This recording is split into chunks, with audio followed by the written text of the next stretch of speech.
ಅಪ್ಪಾಜಿ C S ನಾಡಗೌಡರಿಗೆ ಒಂದು ಅವಕಾಶ ಕೊಡಬೇಕು ಅಂತಂದ್ರೆ ಯಾವ ಕಾರಣಕ್ಕಾಗಿ ಅಂತ?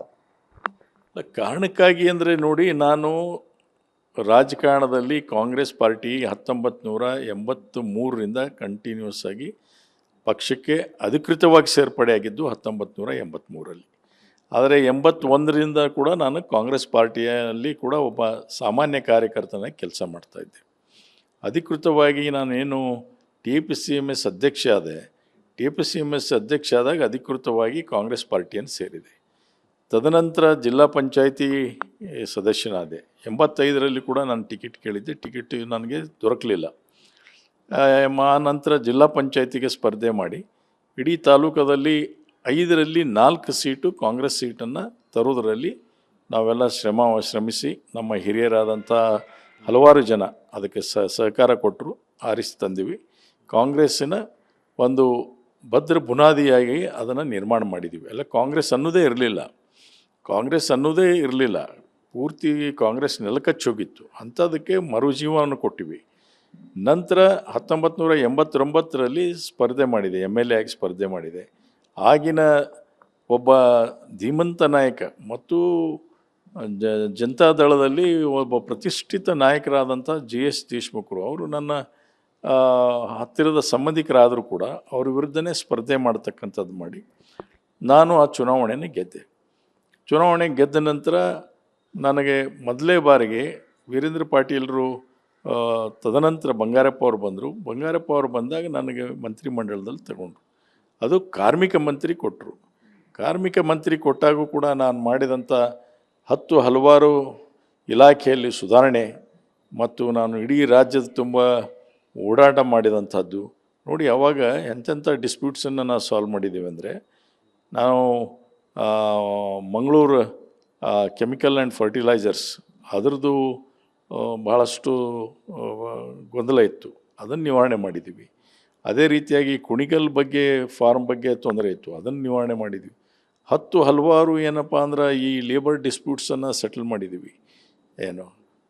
ಹೀಗೆ ನಾನು ಭಾಳ ಆ್ಯಕ್ಟಿವ್ಲಿ ಇನ್ವಾಲ್ಡ್ ಆಗಿ ಎಲ್ಲಿಯೂ ಕೂಡ ಇಡೀ ರಾಜ್ಯದಲ್ಲಿ ಒಂದು ಕೂಡ ಕಾರ್ಮಿಕರ ಗಲಾಟೆ ಆಗಲಾರ್ದಂಗೆ ನೋಡ್ಕೊಳ್ತಕ್ಕಂಥ ಪ್ರಯತ್ನವನ್ನು ಮಾಡಿ, ಕಾರ್ಮಿಕರು ಮತ್ತು ಎಂಪ್ಲಾಯರ್ ಆ್ಯಂಡ್ ಎಂಪ್ಲಾಯೀಸ್ ಇಬ್ಬರದು ಕೂಡ ಒಂದು ಸ್ನೇಹಭಾವವಾಗಿರ್ತಕ್ಕಂಥ ಒಂದು ಸಂಬಂಧವನ್ನು ಎಸ್ಟಾಬ್ಲಿಷ್ ಆಗೋದ್ರಲ್ಲಿ ಏನು ಮಾಡಬೇಕು ಅನ್ನೋದನ್ನು ನಾನು ಮಾಡಿದೆ. ಮಿನಿಮಮ್ ವೇಜಸ್ಸನ್ನು ರಿವೈಸ್ ಮಾಡಿದೆ. ಸೊ ಇವೆಲ್ಲ ನಾನು ಮಾಡಿರತಕ್ಕಂಥ ಹಲವಾರು ಕೆಲಸ. ಆಗ ಸಿಕ್ಕಂಥ ಅವಕಾಶ 2 ಆಮೇಲೆ ವರ್ಲ್ಡ್ ಬ್ಯಾಂಕು ITIs ತಂದೆ. 10 ವರ್ಲ್ಡ್ ಬ್ಯಾಂಕ್ ITIಯನ್ನು ನಾನು ಪಡೆದುಕೊಂಡು ಬಂದೆ. ಸೊ ಹೀಗೆ ಬೇಕಾದಷ್ಟು ಕೆಲಸ. ಆಮೇಲೆ ಏನು ನೆಲ ಕಚ್ಚಿದಂಥ ಏನು ಲೇಬರ್ ವೆಲ್ಫೇರ್ ಬೋರ್ಡ್ ಇದೆ ಅದಕ್ಕೆ ಮರುಜೀವ ತುಂಬಿ ಮತ್ತು ಏನೇನು ಆಸ್ತಿಗಳಿತ್ತು ಲೇಬರ್ ಡಿಪಾರ್ಟ್ಮೆಂಟಲ್ಲಿ ಇರ್ತಕ್ಕಂಥ ಆಸ್ತಿಗಳು ಏನೇನಿದ್ದು ಅದನ್ನೆಲ್ಲನೂ ಕೂಡ ಸೇಫ್ ಗಾರ್ಡ್ ಮಾಡಿ ಅದು ಸರ್ಕಾರದ ವಶದಲ್ಲಿ ಇರತಕ್ಕಂಥದ್ದಕ್ಕೆ ನಾನು ಪ್ರಯತ್ನ ಮಾಡಿ ಅದನ್ನೆಲ್ಲನೂ ಸರ್ಕಾರದ ವಶಕ್ಕೆ ನಾವು ನಮ್ಮ ಇಲಾಖೆಯ ಅಧಿಕಾರಿಗಳ ಎಲ್ಲರ ನೆರವಿನಿಂದ ಪುನಃ ಅವನ್ನೆಲ್ಲನೂ ಪಡೆದಿವಿ. ಇಂಥ ಹಲವಾರು ಕೆಲಸಗಳನ್ನು ಮಾಡಿದ್ದೀನಿ.